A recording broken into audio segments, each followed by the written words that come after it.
It is an absolutely gorgeous day here in Western North Carolina. Spring is almost here. You can almost taste it on the air. It is an awesome time to be alive, an awesome time to spend some time out in the woods with you guys. Today on Feral Woodcraft, we are going to talk about another camp cooking recipe.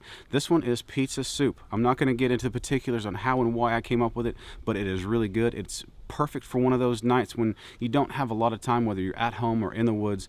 You're in the mood for pizza, but if you're making pizza from scratch, it can be a pretty significant time investment. So if you're just wanting to hit up pizza real quick and then hit the hammock and go to bed, or just enjoy more time around the campfire with your family, pizza soup really hits the spot. So with all that being said, I invite you guys to join along. The ingredient list is really simple. For the base, simply you're going to use some form of tomato soup. I have found that I prefer a store brand tomato soup because the name brand Campbell's or whatever else you can get, I found those to be a lot sweeter than the store brand. Now I also do suggest if you prefer to get Campbell's or some other type of tomato soup that just happens to be your favorite, go ahead and take along a lemon just in case. So if it is too sweet to be a good base for your pizza soup, you can go ahead and tone that sweetness down a little bit with some lemon juice. And I have found with the tomato soup that I use, it's a store brand, just a local store around here. It's pretty regional, so most of you guys probably don't have it, but it does have enough salt in it that you don't need to add any more salt, especially when you start adding in sausage or bacon or pepperoni or something. But two spices I do highly recommend, and normally I don't bring the spice bottles out into the woods, but I wanted you guys to be able to see exactly what I'm using. So if you choose to mimic this, you can hopefully find these in a store local to you. This roasted garlic is amazing. I love this stuff. I use it on quite a bit. And this Italian herb is just a mix of basil, marjoram, oregano, rosemary, sage, and thyme. So you can come up with this however you want to. This recipe is incredibly simple to make. The ingredients list is as long or as short as you want it to be. Basically, you just take whatever ingredients you normally make in your homemade pizza.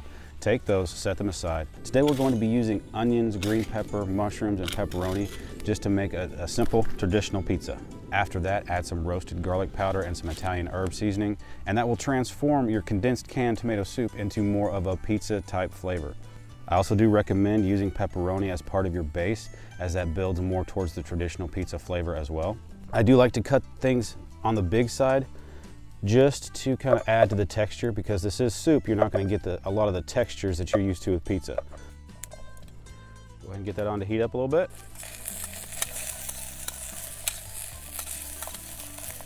And while those are stir frying with the grease from the pepperoni, it's at this point that I go ahead and add my spices.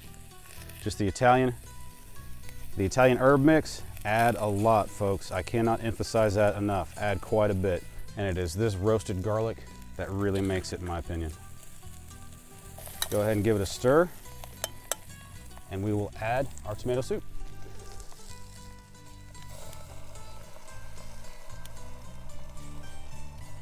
Let the flavors start mingling.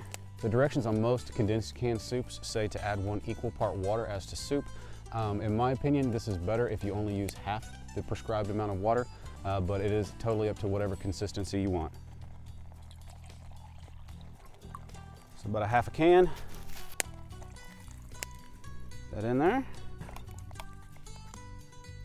Me and my family, we are a big fan of mushrooms, so we add a lot. But again, pizza is one of those personal dishes. Make it how you want it.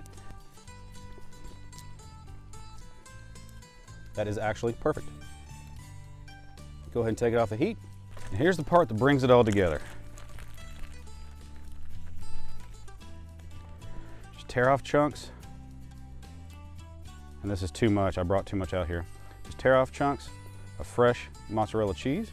Use as much or as little as you like. Give that a stir.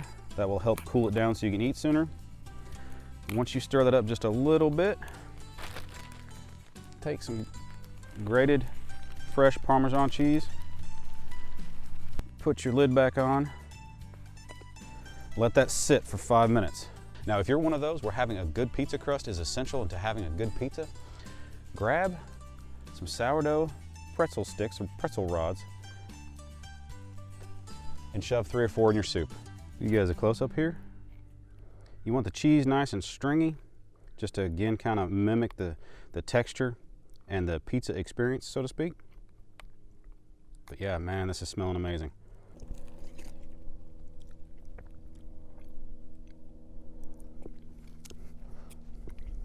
It's kind of hard to eat gracefully There's that cheese stretching everywhere. And really and truthfully, it tastes just like pizza. It's just different texturally, which is where cutting the ingredients into bigger chunks really comes in handy. It kind of helps mimic the experience of a regular slice of pizza. This is really good if I don't say so myself. My kids absolutely love it. They like it just as good as regular pizza. And again, if you're one of those that has to have a good pizza crust to enjoy a good pizza, these sourdough pretzel rods do a really good job. Anyway, guys, you don't want to sit here and watch me eat. I want to sit here and enjoy it without an audience. So thank you very much for being here today. I hope you guys have enjoyed the video as much as I have making it. This is extremely tasty. I encourage you guys to try it. If you do try it, please come back and hit that comment section up and let me know what you thought of it. Maybe let me know what alterations you made to it, stuff like that. I would appreciate that. And as usual, gang, if you did enjoy the video, please go ahead and hit that thumbs up button for me. I would appreciate it. And also, if you enjoy videos like these and you're not a subscriber yet, I encourage you to become so by making use of the red subscribe button right down below, or that little bow drill guy that should be somewhere on the screen. Anyway, thanks again for being here, and I'll see you next time. I hope you guys have a great day.